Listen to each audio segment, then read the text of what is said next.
अपने germination of pollen grain पढ़ चुके हैं, ये आप अच्छी तरीके से जानते हैं। जर्मिनेशन ऑफ पोलन ग्रेन यानी कि पराग कण का जो अंकुरन है वर्तिकाग्र पर कैसे होता है, यह अब आपको मालूम है। पराग नलिका बन चुकी है, उसके अंदर नलिका केंद्रक शीर्ष पर आ चुका है और उसके पीछे पीछे जनरेटिव सेल डिवाइड हो चुकी है और जनरेटिव सेल से 2 अचल युग्मक बन चुके हैं, नर युग्मक। और अब वो वर्तिकाग्र को भेदती हुई किधर की तरफ बढ़ रही है, वर्तिका की तरफ बढ़ रही है पोलन ट्यूब, और अब वो अंडाशय में स्थित बीजांड की तरफ बढ़ रही है। तो पहले वो बीजांड में प्रवेश करेगी और फिर बाद में भ्रूण कोश में प्रवेश करेगी। अपने को पहले मेन थीम है कि अंडाशय में बीजांड है, बीजांड के अंदर भ्रूण कोश है, तो पहले मैं बीजांड में करवाऊंगा प्रवेश अभी इस पॉइंट के थ्रू, और फिर उसके बाद में भ्रूण कोश में प्रवेश करवाऊंगा। ठीक है, फुल डिटेल वीडियो है, कोई भी क्वेश्चन आप किसी भी किताब से कीजिए, आपका एक भी प्रश्न छूटेगा नहीं। तो स्टार्ट करते हैं बेटा।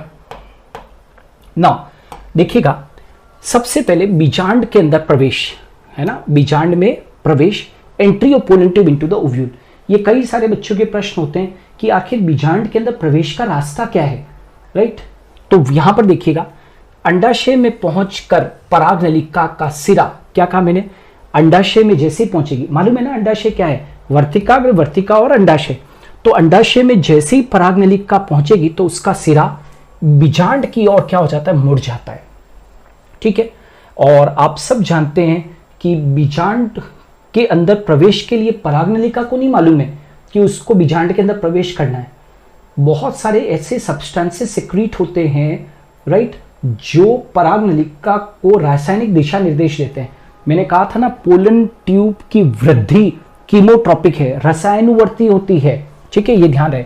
तो एक परिपक्व बीजांड जिसमें भ्रूण कोश का निर्माण हो चुका होता है, आप सब जानते हैं बीजांड के अंदर भ्रूण कोश होता है, अब ये बताने की जरूरत नहीं, आपको मालूम है।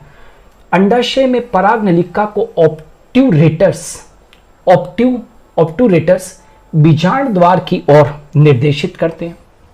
याद आ रहा है, फ्यूनिकल या बीजांड वृंत के द्वारा, राइट, एक रचना बनती थी, तंतुमय रचना, जिसका नाम था ऑब्ट्यूरेटर्स, और वो ऑब्ट्यूरेटर्स पराग नलिका को बीजांड द्वार की ओर आने के लिए निर्देशित करते हैं। ठीक है, और याद रहे, यहां पर ये बताना जरूरी है, रोक कर टोक कर आपको बता दूं कि कोई जरूरी नहीं है कि पराग नलिका केवल बीजांड द्वार यानी कि माइक्रोपाइल के द्वारा ही बीजांड में प्रवेश करेगी। ऐसा भी हो सकता है कि वो दूसरे रास्तों से भी प्रवेश कर जाए। हाँ, ये बात अलग है कि माइक्रोपाइल या बीजांड द्वार से उसका प्रवेश हमेशा क्या होता है, ज्यादातर आवृत बीजी पादपों में होता है। तो यहां पर 3 रास्ते हैं। ठीक है, पहले नाम सुन लो, पोरोगेमी, चलाजोगेमी और मीजोगेमी। क्या क्या कहा मैंने, पोरोगेमी, चलाजोगेमी और मीजोगेमी। ठीक है, क्या है इसका मतलब, क्या है, बीजांड द्वारीय प्रवेश, बीजांड द्वारीय प्रवेश, निभागीय प्रवेश और अध्यावरणीय या मध्य प्रवेश। ठीक है, मध्य प्रवेश। बीजांड द्वारीय प्रवेश, जैसा कि नाम दर्शा रहा है, बिल्कुल सिंपल सा है। If the pollen tube enters into the ovule through the micropyle, यदि पराग नलिका का प्रवेश बीजांड द्वार से होता हो तो उसको बीजांड द्वारीय प्रवेश कहते हैं। Very simple. ठीक है, यह विधि कैप्सुला में तो पाई जाती है, अधिकांश एंजियोस्पर्म में भी पाई जाती है। तो सीधी सी बात है, पोरोगेमी यानी कि बीजांड द्वारीय प्रवेश क्या है बेटा, जब पराग नलिका का प्रवेश बीजांड में बीजांड द्वार से हो जाए, ठीक है, माइक्रोपाइल से हो जाए, जैसे कि अपना प्रारूपिक पुष्प कैप्सुला में भी ऐसा ही होता है और मेजॉरिटी ऑफ एंजियोस्पर्म्स में भी ऐसा ही होता है। ठीक है, अभी डायग्राम के द्वारा भी मैं आपको ये चीज बता दूंगा। अब आ जाते हैं निभागीय प्रवेश। आप सब जानते हैं, आपने बीजांड की संरचना पढ़ी है और आपको मालूम है कि बीजांड द्वार के अपोजिट सिरा, बीजांड द्वार के बिल्कुल अपोजिट सिरे के ऊपर क्या होता है, निभाग होता है, जिसको बोलते हैं चलाजा इंग्लिश के अंदर। तो चलाजल एंड से पोलन ट्यूब की एंट्री हो तो उसको बोलते हैं चलाजोगेमी। यदि पराग नलिका का प्रवेश बीजांड के अंदर कहां से हो बेटा, दैट इज निभाग से हो, तो उसको बोलते हैं निभागीय प्रवेश। सिंपल है, निभाग से हो तो निभागीय प्रवेश। यह विधि कैजुराइना, एग्जाम्पल ध्यान रखना, ये किताबों में एग्जाम्पल नहीं मिलेंगे एनसीईआरटी वगैरह में। कैजुराइना पादप में ट्रैब ने खोजी। ट्रैब करके एक वैज्ञानिक था, उसने बताया कि कैजुराइना के अंदर पराग नलिका का बीजांड में प्रवेश कहां से होता है? बीजांड द्वार से नहीं, निभागीय सिरे से होता है। इतना ही नहीं, कैजुराइना के अलावा बेटुला व जुगलेंस करके जो होते हैं उनके अंदर भी पराग नलिका का प्रवेश निभागीय सिरे से ही होता है। ठीक है, अब आ जाते हैं अध्यावरणीय प्रवेश। अध्यावरणीय प्रवेश, अध्यावरणीय प्रवेश का मतलब क्या है कि या तो पराग नलिका का प्रवेश बीजांड में अध्यावरण से हो, अध्यावरणीय प्रवेश, या फिर बीजांड व्रंत को भेद कर, राइट, निभाग तथा बीजांड द्वार के बीच किसी भी स्थान से प्रवेश करती है। ध्यान रहे, मीजोगेमी क्या है? पराग नलिका का बीजांड में प्रवेश या तो अध्यावरण को तोड़कर, या तो पराग नलिका अध्यावरण को तोड़कर भीतर प्रवेश करे, या बीजांड व्रंत को भेद कर, बीजांड व्रंत फ्यूनिकल को भेद कर निभाग तथा बीजांड द्वार के बीच में से किसी भी स्थान से प्रवेश कर जाए, तो उसको बोलते हैं अध्यावरणीय प्रवेश। राइट, याद रखना, अध्यावरण से पराग नलिका का प्रवेश, अध्यावरण से इंटीगुमेंट से पराग नलिका का प्रवेश कुकुरबिटा में देखा गया है, और बीजांड व्रंत से पराग नलिका का प्रवेश पिस्टेशिया और पपुलस में देखा गया है। ठीक है, तो यदि पूछे अध्यावरण से पराग नलिका का प्रवेश किस पादप में देखा गया? कुकुरबिटा के अंदर। बीजांड व्रंत से पराग नलिका का प्रवेश बीजांड में किसके अंदर देखा गया? तो पिस्टेशिया में और पॉपुलस में देखा गया। ठीक है, तो पराग नलिका का जो प्रवेश हो रहा है बीजांड के अंदर वो 3 रास्तों से हो सकता है। बीजांड द्वार से मतलब पोरोगेमी, निभाग से यानी कि चलाजोगेमी, और अध्यावरण या बीजांड व्रंत से हो तो उसको बोलते हैं मध्य प्रवेश, या उसको बोलते हैं अध्यावरणीय प्रवेश या मीजोगेमी। अब इन्हीं तीनों चीजों को बेटा ये एग्जांपल्स भी याद रखना, और आपको डायग्राम भी बता देता हूं। ये डायग्राम देख रहे हो, बिल्कुल क्लियर कट डायग्राम दिख रहा है। ये बेटा आपको दिख रहा है पोरोगेमी, ये आपको दिख रहा है चलाजोगेमी, और ये क्या है? मीजोगेमी। हिंदी बोल दूं, बीजांड द्वारीय प्रवेश, निभागीय प्रवेश, मध्य प्रवेश। वापस से, बीजांड द्वारीय प्रवेश, निभागीय प्रवेश और मध्य प्रवेश। ये आपके सामने जो रचना बनी हुई है, ये किसकी बनी हुई है बेटा? ओव्यूल की रचना बनी हुई है। This is a ovule. Ovule बोले तो बीजांड। ठीक है, और ये जो उसके अंदर स्थित है, ये क्या चीज है? भ्रूण कोश है। भ्रूण कोश बोले तो एम्ब्रियोसेक। राइट, अभी एम्ब्रियोसेक के अंदर प्रवेश नहीं करवा रहे हैं, एम्ब्रियोसेक के अंदर तो प्रवेश इसके बाद में करूंगा। एक बार पराग नलिका बीजांड में प्रवेश कर जाए बेटा, उसके बाद में हम पढ़ाएंगे कि भ्रूण कोश में कैसे प्रवेश होता है। तो देखो पोरोगेमी, अब इतना तो अब मेरी क्लास में आपने अभी तक इतना तो पढ़ ही लिया है बेटा कि आपको अब अच्छी तरीके से मालूम है कि यहां पर क्या होता है? बीजांड द्वार होता है। बीजांड द्वार बोले तो माइक्रोपाइल, माइक्रोपाइल यानी कि बीजांड द्वार, बीजांड द्वार। ठीक है, तो मुझे एक बात बताओ, यहां पर दिख रहा है, और ये क्या चीज है? ये पोलन ट्यूब है, ये पोलन ट्यूब है। तो पोलन ट्यूब बीजांड द्वार से प्रवेश कर रही है कि नहीं कर रही है? बड़ा साफ है। अब ये आप सब जानते हो कि बीजांड द्वार का जो अपोजिट सिरा होता है उसको अपने क्या बोलते हैं? निभाग बोलते हैं। बिल्कुल अपोजिट सिरा जो होता है वो क्या होता है? निभाग। अब आप साफ तौर के ऊपर देख सकते हो कि पोलन ट्यूब की यानी कि पराग नलिका का जो प्रवेश हो रहा है वो कहां से हो रहा है बेटा? निभाग से हो रहा है। सामने दिख रहा है कि निभाग से प्रवेश हो रहा है। और यहां पर मीजोगेमी के अंदर पराग नलिका का जो प्रवेश है, पराग नलिका जो प्रवेश है वो यहां, ये कहां कैसे हो सकता है? या तो कैसे हो सकता है बेटा? ये देखो यहां पर ये जो चीज आपको दिख रही है ना, ये तो अध्यावरण है। Are you getting? यहां पर यदि अपने इसको डिटेल के अंदर ऐसे दिखाएं आपको, ठीक है, तो ये जो चीज है ये बीजांड व्रंत है, ये बीजांड व्रंत है। बीजांड व्रंत बोले तो बेटा फ्यूनिकल। तो मैंने क्या बताया था? या तो पराग नलिका की एंट्री, ये पराग नलिका की एंट्री कहां से होगी? बीजांड से होगी या फिर कहां से होगी? ये क्या चीज है? अध्यावरण से होगी। या तो अध्यावरण से, अध्यावरण को इंग्लिश में क्या बोलते हैं बेटा? इंटीगुमेंट। या तो इंटीगुमेंट से होगी या फिर फ्यूनिकल से होगी। तो ये देख सकते हो यहां पर ये पराग नलिका का प्रवेश हो रहा है। तो ये डायग्राम क्या शो कर रहा है? Various methods of entry of pollen tube into the ovule. मतलब पराग नलिका बीजांड में कैसे प्रवेश करती है, उसके लिए आपको ये तीनों चित्र बता रखे हैं। ठीक है, इज इट क्लियर? आगे बढ़ सकते हैं।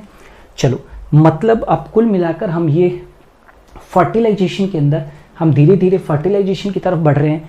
और आपने देखा कि ग्रोथ ऑफ पोलन ट्यूब, यानी कि पहले जर्मिनेशन हो चुका है, फिर ग्रोथ ऑफ पोलन ट्यूब हो गई और फिर बीजांड के अंदर पराग नलिका का प्रवेश हो चुका है। मान के चलिए कि अंडाशय के अंदर बीजांड है और बीजांड के अंदर इसका प्रवेश हो चुका है। ऑलराइट, अब कहां पर जानी चाहिए पराग नलिका? कहां पर जानी चाहिए बेटा? अब पराग नलिका जानी चाहिए एम्ब्रियो सैक के अंदर, यानी कि जिसको कि बोलते हैं भ्रूण कोश के अंदर। ऑलराइट, तो देखो क्या लिखा है, भ्रूण कोश में प्रवेश। मतलब पराग नलिका का अब जो प्रवेश होगा वो किसके अंदर होगा? भ्रूण कोश के अंदर होगा। Entry of the pollen tube in the embryo sac. Embryo sac के अंदर एंट्री करवा रहा हूं।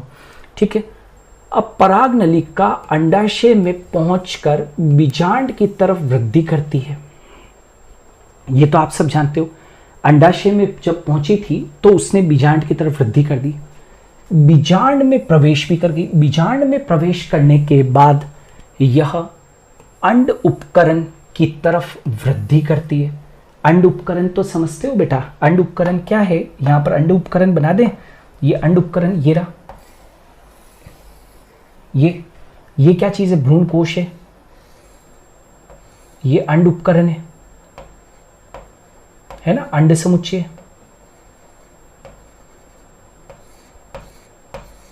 इज इट क्लियर और नॉट बेटा? ये क्या है? अंड कोशिका है। अंड कोशिका कितनी थी? एक। और ये दोनों क्या है? सहायक कोशिका। सहायक कोशिका कितनी थी? दो। और इन दोनों को मिलाकर हम क्या कहते थे? दैट इज अंड समुच्चय। ये क्या है बेटा? अंड समुच्चय था पूरा मिलाकर। तो मैं ये कह रहा हूं कि जैसे ही बीजांड में प्रवेश कर जाएगी तो बीजांड में प्रवेश करने के बाद में अंड उपकरण की तरफ वृद्धि करती है। मतलब पराग नलिका किधर वृद्धि करेगी बेटा? अंड उपकरण की तरफ। मतलब ये जो पराग नलिका है ना, अब ये ऐसे, ये अंड उपकरण की तरफ वृद्धि करेगी। ठीक है, क्योंकि सहायक कोशिका पराग नलिका को आकर्षित करने के लिए हार्मोन स्रावित करती है। अर्थात बीजांड में पराग नलिका रसायनुवर्तन गति दर्शाती है। कहने का मतलब यह है कि अब जो सहायक कोशिका होती है, सहायक कोशिका कौन सी? सहायक कोशिका या सहायक कोशिका या सिनर्जिड, जो भी कहो, जैसे ही अब पराग नलिका अंड समुच्चय की तरफ बढ़ती है, क्योंकि आप जानते हो कि अंड समुच्चय वाले सिरे से ही क्या करेगी? वो प्रवेश करेगी भीतर। चाहे एक चीज याद रखना, बीजांड में पराग नलिका का प्रवेश कहीं से भी हुआ हो, राइट, अध्यावरण से हुआ हो, बीजांड व्रंत से हुआ हो, निभाग से हुआ हो, बीजांड द्वार से हुआ हो, लेकिन पराग कोश के अंदर पराग नलिका का प्रवेश, पराग कोश के अंदर पराग नलिका का प्रवेश इस अंड समुच्चय वाले हिस्से से ही होगा। ये बात आपको ध्यान रखनी होगी। तो ये अंड उपकरण की तरफ वृद्धि करती है क्योंकि सहायक कोशिका यानी कि सिनर्जिड्स पराग नलिका को आकर्षित करने के लिए हार्मोन स्रावित करती है। अर्थात बीजांड में पराग नलिका रसायन अनुवर्तन गति दर्शाती है। कहने का मतलब इतना सा है, आप याद कीजिए, मैंने कहा था बेटा आपको याद होना चाहिए कि सिनर्जिड्स के अंदर, सहायक कोशिकाओं के अंदर, याद रखना मैं पहले बता चुका हूं इसलिए मैंने यहां पर नहीं लिखा है, याद रखना सहायक कोशिकाओं के अंदर तंतुमय समुच्चय होता था। याद है या नहीं है? भूल गए हो? ठीक है, अंड समुच्चय के अंदर जो सहायक कोशिकाएं हैं उनके अंदर तंतुमय समुच्चय होता था, दैट इज फिलिफॉर्म एपरेटस होता था, जो कुछ ऐसे केमिकल सब्सटेंसेस सेक्रेट करता था जो कि पराग नलिका को किधर की तरफ आकर्षित करता है? सहायक कोशिकाओं की तरफ आकर्षित करता है। तो देखो, पराग नलिका के नजदीक आने पर एक सहायक कोशिका नष्ट होना आरंभ कर देती है। समझना आप, ये क्यों लिखा है, याद रखो बेटा, दो सहायक कोशिकाओं में से केवल एक सहायक कोशिका से ही पराग नलिका की एंट्री होगी भ्रूण कोश के अंदर, दोनों सहायक कोशिकाओं से एंट्री नहीं होती है। तो देखो, पराग नलिका के नजदीक आने पर, जैसे ही अंड समुच्चय के नजदीक आएगी तो एक सहायक कोशिका यानी कि एक सिनर्जिड नष्ट होना प्रारंभ कर देगी। इसी नष्ट होती हुई सहायक कोशिका में से, इसी नष्ट होती हुई, जब ये नष्ट हो जाएगी ना बेटा, मान लीजिए पराग नलिका ये यहां से प्रवेश कर रही है, तो ये जो सहायक कोशिका होगी, ये वाली, ये क्या हो जाएगी, नष्ट हो जाएगी। और इसी नष्ट होती हुई सहायक कोशिका से होकर पराग नलिका भ्रूण कोश में क्या कर जाएगी बेटा, प्रवेश कर जाएगी। ठीक है, मतलब अंदर प्रवेश अब कर चुकी है, पहले बीजांड में प्रवेश कर गई, अब किसी एक सहायक कोशिका से भीतर प्रवेश कर गई। इस समय नलिका के शीर्ष पर स्थित, आप सब जानते हो कि जो पराग नलिका थी बेटा, उसके शीर्ष के ऊपर, याद है या नहीं है, उसके शीर्ष के ऊपर ट्यूब न्यूक्लियस है ना, जिसको कि बोल रहे थे नलिका केंद्रक या कायिक केंद्रक, जो भी कुछ कहना चाहो, कायिक केंद्रक या नलिका केंद्रक नष्ट हो जाता है। इस समय नलिका के शीर्ष पर स्थित कायिक केंद्रक नष्ट हो जाएगा। क्यों? क्योंकि कायिक नलिका का जनन से कोई लेना देना नहीं है, तो वो क्या हो जाएगा, ऑटोमेटिकली नष्ट हो जाएगा। मतलब आप आगे चलकर जब भ्रूण कोश में वो प्रवेश कर गई है, तो भ्रूण कोश में प्रवेश कर जाने के बाद में इस कायिक केंद्रक का या ट्यूब न्यूक्लियस का कोई भी रोल नहीं होता है। ठीक है, तो अब क्या हुआ, पराग नलिका का सिरा भ्रूण कोश में पहुंचने के पश्चात फूल कर फट जाता है। ये बेटा बहुत इंपॉर्टेंट सेक्शन है, कई लोगों को ये मालूम ही नहीं है ना।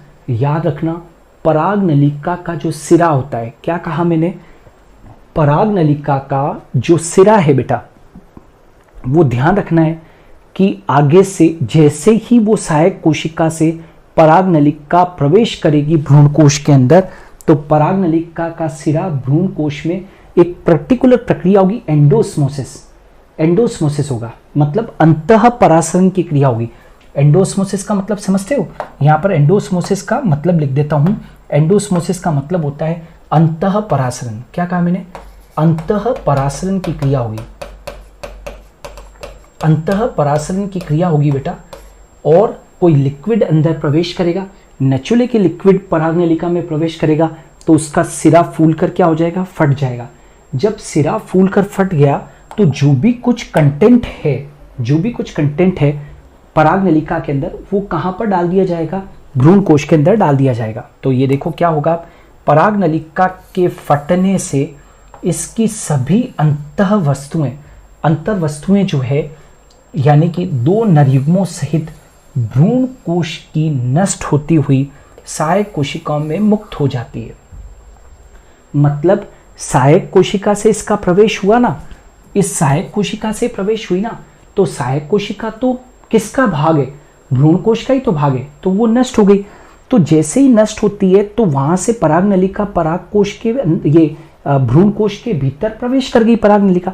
तो जब एंडोस्मोसिस हुआ और उसका सिरा फट गया बेटा, तो जो पराग नलिका के अंदर जो बचे हुए दो नरयुग्मक हैं, मतलब जो कुछ भी उसके अंदर अंतर वस्तुएं हैं, और उसके अंदर जो दो नरयुग्मक है, वो भ्रूण कोश में नष्ट होती हुई सहायक कोशिकाओं में क्या हो जाते हैं, मुक्त हो जाते हैं। मतलब उस सहायक कोशिका जो नष्ट हुई है, उसमें दोनों नरयुग्मक क्या हो जाएंगे, मुक्त हो जाएंगे। अब आगे चलकर उन नरयुग्मकों का क्या होगा, तो नेचुरल है कि भ्रूण कोश में प्रवेश तो हो चुका है। अब वो समय आ गया है जब हम निषेचन की आखिरी स्टेप पढ़े। अब हम लोग निषेचन की क्या पढ़ेंगे, आखिरी स्टेप। और वो निषेचन की आखिरी स्टेप क्या है, युग्मक संलयन। आप सभी जानते हैं फर्टिलाइजेशन का मतलब क्या होता है, निषेचन का मतलब क्या है, नर युग्मकों का और मादा युग्मकों का आपस में संलयन। नर युग्मकों का व मादा युग्मकों का आपस में संलयन जो होता है, that is known as the fusion of the gametes, यानी कि फर्टिलाइजेशन। इसका मतलब अब यहां पर क्या हो जाएगा, फर्टिलाइजेशन हो जाएगा। ठीक है, अब फर्टिलाइजेशन की क्रिया सामान्य पादपों में जैसी होती है बेटा, वैसी नहीं होती है। यहां पर फर्टिलाइजेशन की क्रिया बहुत स्पेसिफिक और बहुत यूनिक होती है और ये केवल और केवल आवृतबीजी पादपों में ही देखने को मिलेगी और किसी भी श्रेणी के पादपों में आपको जैसी अभी अभिक्रिया आपको देखने को मिल रही है वैसी अभिक्रिया देखने को नहीं मिलती है। देखें, परागनलिका के भ्रूण कोश में आने से पहले, परागनलिका के भ्रूण कोश में आने से पहले या बाद में अर्थात निषेचन के कुछ समय पूर्व, परागनलिका भ्रूण कोश में आए उससे ठीक पहले या बाद में अर्थात निषेचन के कुछ समय पूर्व, मतलब परागनलिका के भ्रूण कोश में आने से पहले या थोड़ा सा बाद में अर्थात निषेचन के कुछ समय पहले। यह बात तय है कि निषेचन के पहले होगी जो भी कुछ होगी, जो भी कुछ क्रिया होगी, या तो परागनलिका भ्रूण कोश में पहुंच जाए, राइट, उससे पहले या उसके ठीक बाद में निषेचन के कुछ समय पूर्व, निषेचन के ठीक कुछ समय पूर्व। दोनों ध्रुवीय केंद्रक, आपको मालूम है भ्रूण कोश में 2 ध्रुव केंद्रक थे, वो दोनों ध्रुव केंद्रक आपस में संगलित हो जाते हैं और दोनों ध्रुव केंद्रकों के संयुक्त होने से एक द्विगुणित केंद्रक बन जाता है और उसे द्वितीयक केंद्रक कहते हैं। समझ में आया? परागनलिका के भ्रूण कोश में आने से पहले या बाद में अर्थात निषेचन के कुछ समय पूर्व, मतलब पहले हो या ठीक बाद में हो, लेकिन यह बात तय है कि निषेचन के ठीक पहले वो जो दोनों ध्रुव केंद्रक है बेटा, वो जो दोनों पोलर न्यूक्लियाई है, राइट, वो आपस में क्या हो जाएंगे, फ्यूज हो जाएंगे। मेरे कहने का मतलब है कि ये वाला जो ध्रुव केंद्रक थे, ये N और ये N, ये क्या थे बेटा, पोलर न्यूक्लियाई थे। ये पोलर न्यूक्लियाई आपस में क्या हो जाएंगे, संलग्नित हो जाएंगे, जुड़ जाएंगे और इनके संयुक्त होने से एक रचना बनेगी और उस रचना को हम बोलते हैं द्वितीयक केंद्रक कहते हैं। इस रचना को, इनके दोनों के फ्यूजन होने से जो रचना बनती है उसको बोलते हैं द्वितीयक केंद्रक, राइट, सेकेंडरी न्यूक्लियस, इसको बोलते हैं सेकेंडरी न्यूक्लियस, जिसका गुणिता स्तर जो होता है बेटा वो 2n होता है। जिसका गुणिता स्तर क्या है, 2n है। वैसे तो भ्रूण कोश की हर एक कोशिका अगुणित होती है, लेकिन निषेचन के ठीक पहले ये दोनों ध्रुव केंद्रक आपस में संयुक्त होकर और द्वितीयक केंद्रक का निर्माण करते हैं जो कि द्विगुणित है। याद रखना, इस द्वितीयक केंद्रक को ही डेफिनेटिव केंद्रक कहते हैं। मैंने कुछ किताबों के अंदर ये क्वेश्चन देखा है कि डेफिनेटिव केंद्रक से क्वेश्चन पूछा गया, ज्यादातर बच्चे उसको नहीं कर पाए, है ना, ज्यादातर बच्चे उसको नहीं कर पाए उस क्वेश्चन को। क्यों? क्योंकि आपने ये पढ़ा हुआ नहीं था। याद रखना, द्वितीयक केंद्रक को हम डेफिनेटिव केंद्रक भी कहते हैं। अब बारी है कि फ्यूजन हो। अब क्या हो बेटा, फ्यूजन होगा। तो 2 नरयुग्मक आए ना, भ्रूण कोश में 2 नरयुग्मक आए। 2 नरयुग्मक में से बेटा एक नरयुग्मक अंड कोशिका को निषेचित करता है। अंड कोशिका कैसे बिहेव कर रही है, अंड कोशिका कैसे बिहेव कर रही है, पहली बात तो यहां पर लिख देते हैं, ये फीमेल गैमेट की तरह बिहेव करती है। कंफ्यूजन नहीं करना है, अंड कोशिका कैसे बिहेव कर रही है, फीमेल गैमेट की तरह, और गैमेट तो हमेशा हैप्लॉइड ही होते हैं। तो ये जो नरयुग्मक है बेटा, ये भी तो हैप्लॉइड है। तो 2 नरयुग्मकों में से एक नरयुग्मक को थोड़ी देर के लिए भूल जाओ।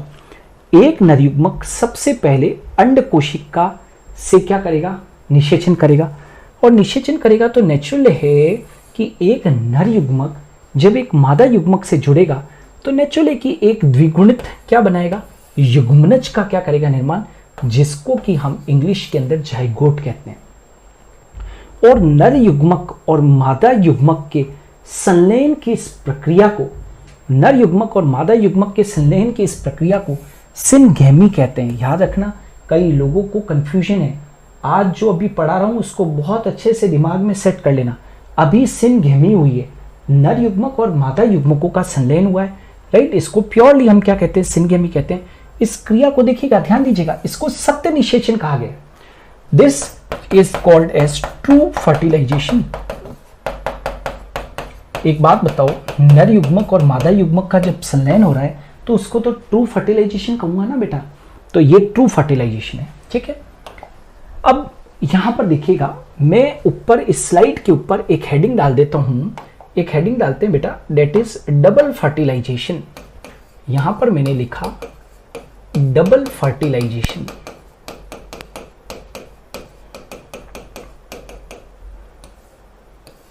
यानी कि दोहरा निषेचन, दोहरा निषेचन, राइट। ये क्यों पढ़ा रहा हूं यहां पर, क्योंकि ये आवृत बीजी पादपों का विशेष लक्षण है।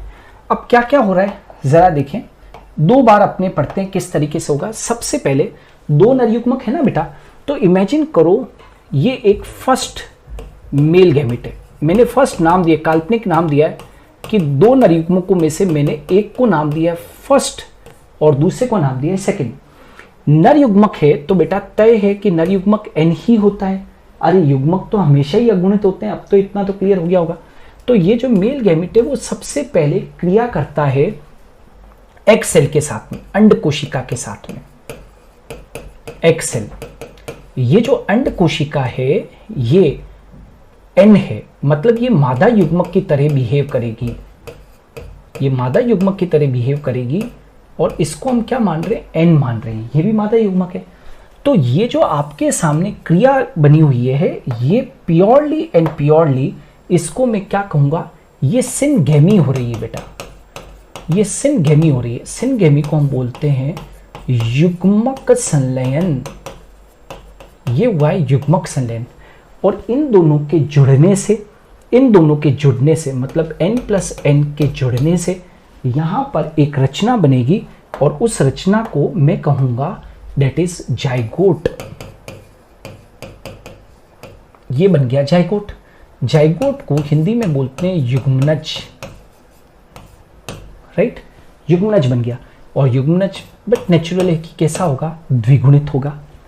अब बेटा यहां पर दूसरा, अब दूसरा घटनाक्रम देखिए, दूसरी चीज यहां पर बताते हैं कि अब और क्या हुआ। अब मान लीजिए ये तो पहली एक इवेंट हुई, अब दूसरी इवेंट लेते हैं और वो है सेकंड मेल गैमेट। अभी तो एक मेल गैमेट और बाकी है ना बेटा, अरे एक मादा, एक नर युग्मक तो अभी बाकी है, ये दूसरा नर युग्मक है। अब युग्मक तो हमेशा ही n होते हैं, तो ये n है। अब ये किससे फ्यूज करेगा, ये किससे फ्यूज करेगा, तो याद करो द्वितीयक केंद्रक, निषेचन के ठीक पहले, निषेचन के ठीक पहले 2 ध्रुव केंद्रकों के फ्यूजन से क्या बन चुका है, सेकेंडरी न्यूक्लियस बन चुका है, सेकेंडरी न्यूक्लियस बन चुका है। और सेकेंडरी न्यूक्लियस 2 ध्रुव केंद्रकों के फ्यूजन से बना है। प्रत्येक ध्रुव केंद्रक n होता था, तो n+n क्या हो गया बेटा, 12। तो ये जो अब एक्ट हो रहा है, ये जो एक्ट आपको देखने को मिल रहा है, दिस एक्ट, ये वाला जो एक्ट है, इसको हम कहेंगे, क्या कहेंगे इसको, it will be called as ये त्रिक संलयन। वेरी वेरी इंपॉर्टेंट, ये त्रिक संलयन कहलाएगा। त्रिक संलयन का मतलब होता है बेटा ट्रिपल फ्यूजन। त्रिक संलयन को हम क्या कह देते हैं, we call it as triple fusion. तो यहां पर n+2n त्रिक संलयन हुआ ना, तो जो रचना बनेगी उस रचना को, जो रचना बनेगी उसको हम कहेंगे प्राथमिक भ्रूणपोष केंद्रक। ये देखिएगा, ध्यान दीजिएगा, इसको बोलते हैं प्राथमिक भ्रूणपोष केंद्रक बनेगा। भ्रूणपोष केंद्रक, ध्यान दीजिएगा वर्ड को, प्राथमिक भ्रूणपोष केंद्रक जिसकी प्लॉइडी लेवल, जिसका गुणिता स्तर होगा 3n, यानी कि इसको अंग्रेजी के अंदर बोलते हैं primary endosperm nucleus, primary endosperm nucleus, इसको बोलते हैं प्राइमरी एंडोस्पर्म न्यूक्लियस। और ये कैसा होता है, 3n होता है। तो मुझे एक बात बताओ, इस घटनाक्रम के अंदर निषेचन कितनी बार हुआ बेटा, 2 बार हुआ ना। तो ये जो पूरी रचना है ना, इसको क्या कहते हैं, इसको द्विनिषेचन, इसको क्या बोलते हैं, द्विनिषेचन। ये जो क्रिया है द्विनिषेचन व त्रिक संलयन कहते हैं, द्विनिषेचन व त्रिक संलयन। ये जो आपने देखा वो क्या है, द्विनिषेचन व त्रिक संलयन। यानी कि इस घटनाक्रम को हम कहते हैं डबल फर्टिलाइजेशन। क्या कहेंगे बेटा, डबल फर्टिलाइजेशन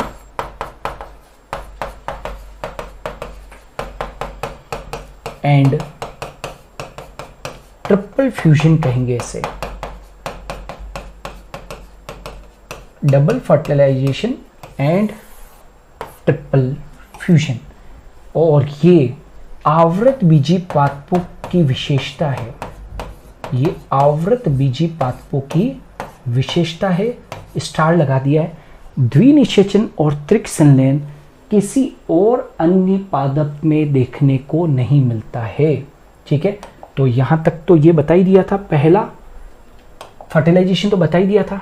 फिर ये जो अभी बताया, ये बताया ना बेटा, दूसरा इसी की थ्योरी लिखी हुई है कि ये जो दूसरा नर युग्मक है, दूसरा जो नर युग्मक होता है वो दो ध्रुवीय केंद्रकों के समेकन से बनी रचना, यानी कि द्विगुणित द्वितीयक केंद्रक जो होता है उससे संयोजित होता है।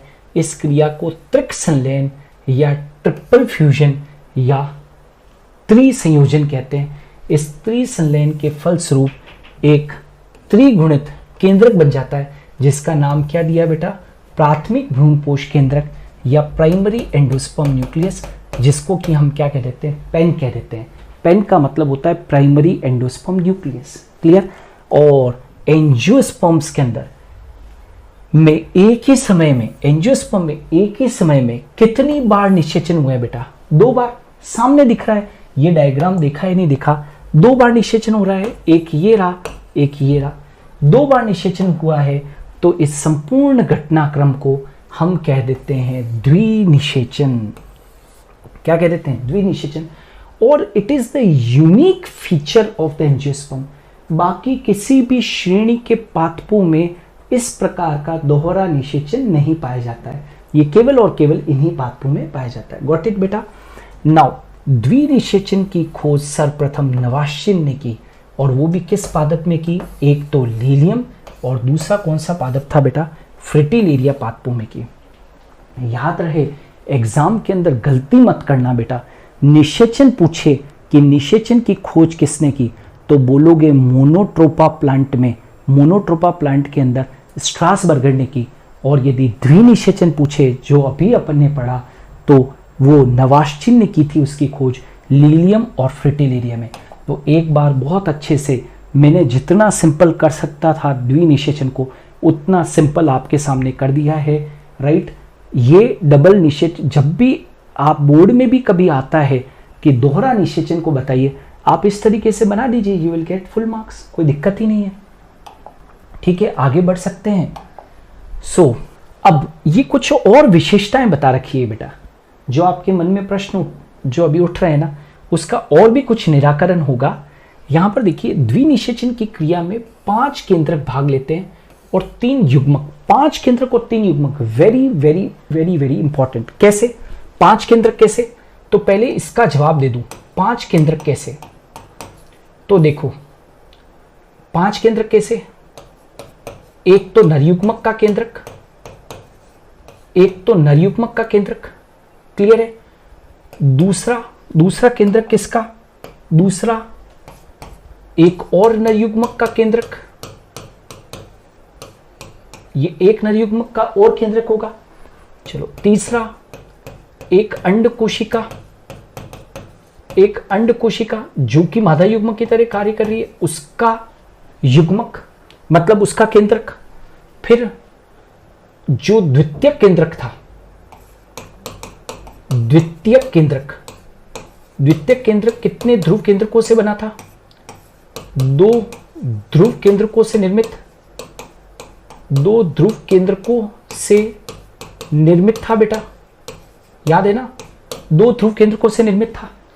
तो मुझे एक बात बताओ, कितने हो गए, 1 केंद्रक, 2 केंद्रक, 3 केंद्रक, और ये 5 केंद्रक। क्लियर है या नहीं है। 2 तो ध्रुव केंद्रक के जो द्वितीय केंद्रक जिन्होंने बनाया, तो 2 तो ध्रुव केंद्रक, 1 अंड कोशिका के केंद्रक 3 और 2 नरयुग्मक के केंद्रक 5 तो गए केंद्रक, कोई कंफ्यूजन नहीं।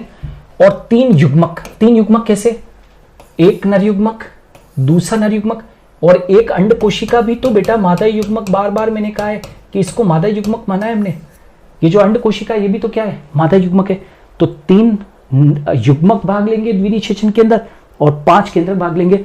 बहुत बार अलग अलग प्रकार के जो अलग अलग एग्जाम से उनके अंदर ये क्वेश्चन पूछा गया है, आपका क्वेश्चन गलत नहीं होना चाहिए। अब द्विनिषेचन और त्रिक संलयन, क्या कहा मैंने, डबल फर्टिलाइजेशन और ट्रिपल फ्यूजन एंजियोस्पर्म की विशिष्ट और सार्वभौमिक लक्षण है। सार्वभौमिक का मतलब समझते हो बेटा? सार्वभौमिक लक्षण का मतलब ये होता है कि ये एक यूनिवर्सल लक्षण है। कैसा लक्षण है? यूनिवर्सल, यहां पर लिख दिया है, यूनिवर्सल लक्षण है। क्लियर? तो it is a universal truth कि इनके अंदर ये द्विनिषेचन और त्रिक संलयन होता है। सत्य निषेचन, सत्य निषेचन से क्या बनाया था? जब एक नर युग्मक बेटा जब दूसरे मादा युग्मक से जुड़ा था, युग्मक संलयन हुआ था, तो युग्मनज बना था, द्विगुणित युग्मनज बना था।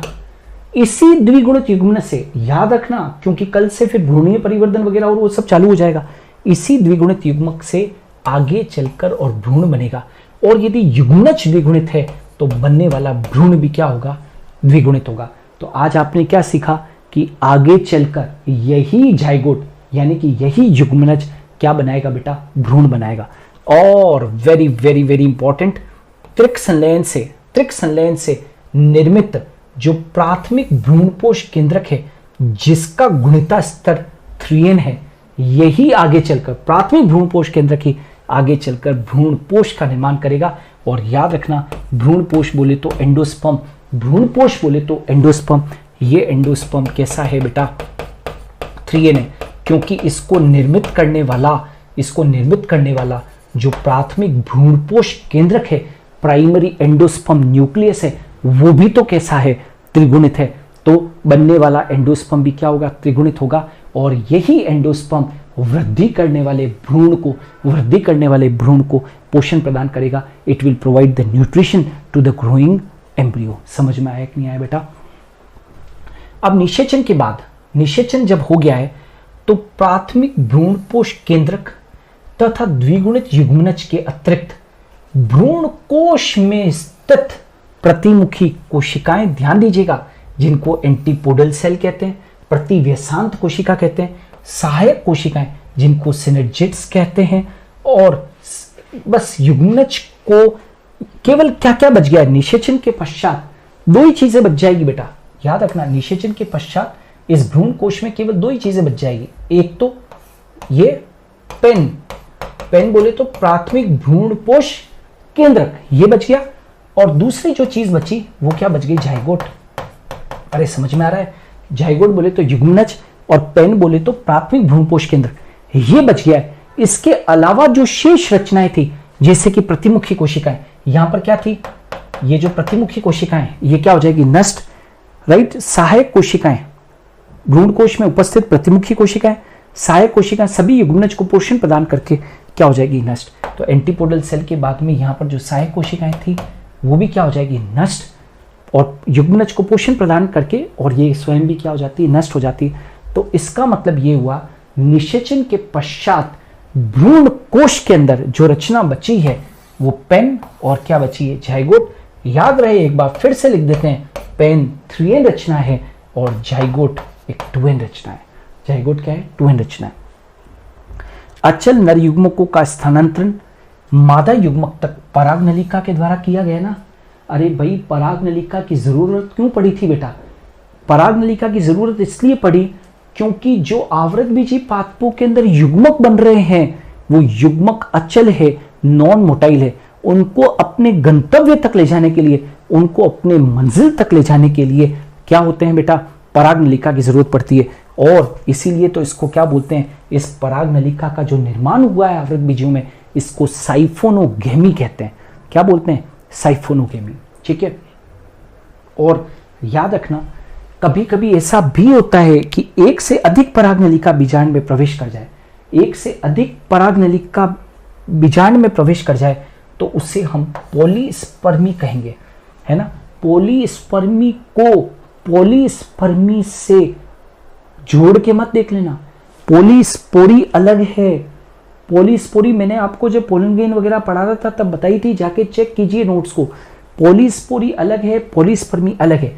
मैं कह रहा हूं कि वैसे तो एक पराग नलिका एक परागखंड से निकलती है, लेकिन कभी कभी ऐसा भी होता है कि एक से अधिक पराग नलिका बीजांड में क्या हो जाए, प्रवेश कर जाए, एक से अधिक पराग नलिका बीजांड में प्रवेश कर जाए तो उसको हम क्या कहेंगे, पॉलीस्पोरी के नाम से जानते हैं। क्या कहेंगे इसे, पॉलीस्पोरी। समझ में आया बेटा? तो ये था मेरा एक और पोर्शन जो अपन ने इस चैप्टर में किया, और वो है दैट इज द निषेचन। क्लियर? अब आगे बढ़े उससे पहले ये एक डायग्राम दे रखा है और ये बता रखा है कि किस प्रकार से नर युग्मक रिलीज हुए और डबल फर्टिलाइजेशन में भाग लिया, डबल फर्टिलाइजेशन में भाग लिया। ठीक है, ये डायग्राम देखो बता रहा है कि ये तो पोलर न्यूक्लियाई को दर्शा रहा है। पोलर न्यूक्लियाई मतलब बोले तो क्या बेटा, ध्रुव केंद्रक। आप जानते हो ना भ्रूण कोश के अंदर क्या होते हैं, ध्रुव केंद्रक होते हैं।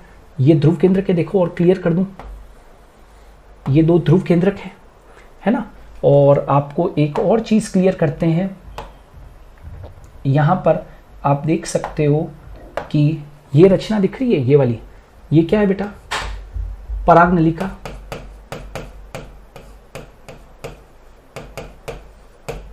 ये पराग नलिका दिख रही है ना।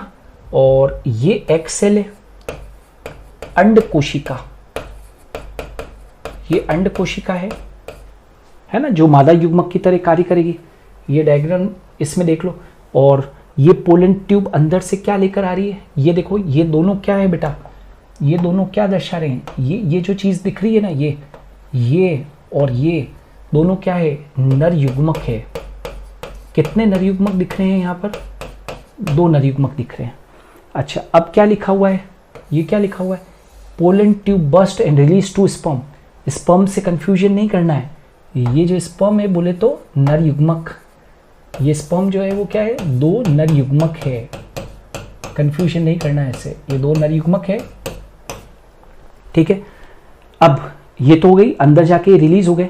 अच्छा जल्दी से बताओ, ये क्या बन चुकी है, ये क्या चीज है, सहायक कोशिका। इस सहायक कोशिका से ही तो पराग नलिका भीतर प्रवेश करेगी। तो ये देखो, ये भीतर प्रवेश कर रही है। भीतर प्रवेश करने के बाद में इसका टिप, पराग नलिका का सिरा फट जाता है। ये देखो, पराग नलिका का सिरा फट जाता है, राइट। और ये पराग नलिका के अंदर जो स्थित 2 नर युग्मक है वो अंदर मुक्त हो गए। अब मुक्त हो गए और ये जो पोलर न्यूक्लियाई ये फ्यूज हो चुके हैं बेटा, और ये क्या बन चुका है, द्वितीयक केंद्रक। ये द्वितीयक केंद्रक बन चुका है। समझ में आ रहा है, ये 2 ध्रुव केंद्रक थे, ये फ्यूज हो गए, द्वितीयक केंद्रक बन रहा है। ये क्या है बेटा, एंटीपोडल सेल, प्रतिव्यासांत कोशिका, एंटीपोडल सेल दिख रही है। अब आप देखो, ये यहां पर एक सेल से जो नर युग्मक है वो फ्यूज हो गया, तो युग्मक संलयन हुआ ना बेटा, युग्मक संलयन हुआ। तो युग्मक संलयन के फलस्वरूप क्या बन गया, जाइगोट बन गया। ये क्या बन गया, जाइगोट। तो ये जो रचना दिख रही है ये क्या बन गया, जाइगोट, है ना। और यहां पर क्या बन गया, ये क्या था अपना, याद आ रहा है, ये क्या था बेटा, द्वितीयक केंद्रक था। इस द्वितीयक केंद्रक से कौन आकर जुड़ा, द्वितीयक केंद्रक से आकर जुड़ गया ये नर युग्मक। तो यहां पर ट्रिपल फ्यूजन हो गया, 2 पोलर न्यूक्लियाई फ्यूज हो गए थे, तो द्वितीयक केंद्रक बना था, उससे एक नर युग्मक जुड़ गया, तो उससे अब क्या बन गया है, यानी कि 3N प्राथमिक भ्रूणपोष केंद्रक बन गया। ये क्या बन गया, प्राथमिक भ्रूणपोष केंद्रक, जो अभी मैंने डिटेल में पूरा आपको बता दिया है। ये बन गया बेटा पेन, जो कि 3N है, और ये बन गया युग्मनज, जो कि कैसा है, 2N। तो मैं समझता हूं कि आपको ये डायग्राम्स वगैरह क्लियर है। ये क्या शो कर रहा है, नर युग्मक किस तरीके से मुक्त हुए और द्विनिषेचन कैसे हुआ, नर युग्मक कैसे मुक्त हुए और द्विनिषेचन कैसे हुआ। Is it clear? तो ये बेटा यहां तक आज की क्लास में मैंने पढ़ाया। अब क्या चलेगा, अब बेटा 2-3 चीजें ही बाकी है चैप्टर के अंदर। एक तो भ्रूणपोष क्या होता है, व्हाट इज एंडोस्पर्म, और एंडोस्पर्म के टाइप्स क्या हैं, और ये किस तरीके से भ्रूण को पोषण देता है। और ठीक उसके बाद में हम पढ़ेंगे एम्ब्रियोनिक डेवलपमेंट यानी कि भ्रूण का परिवर्धन, क्योंकि अपने क्या पढ़ रहे हैं, लाइफ हिस्ट्री ऑफ एंजियोस्पर्म पढ़ रहे हैं ना, तो एम्ब्रियोलॉजी तो पढ़नी पड़ेगी ना, लास्ट में एम्ब्रियो पढ़ेंगे, है ना। तो ये पूरा प्रोसेस चलेगा। सो थैंक यू, आज के लिए इतना ही।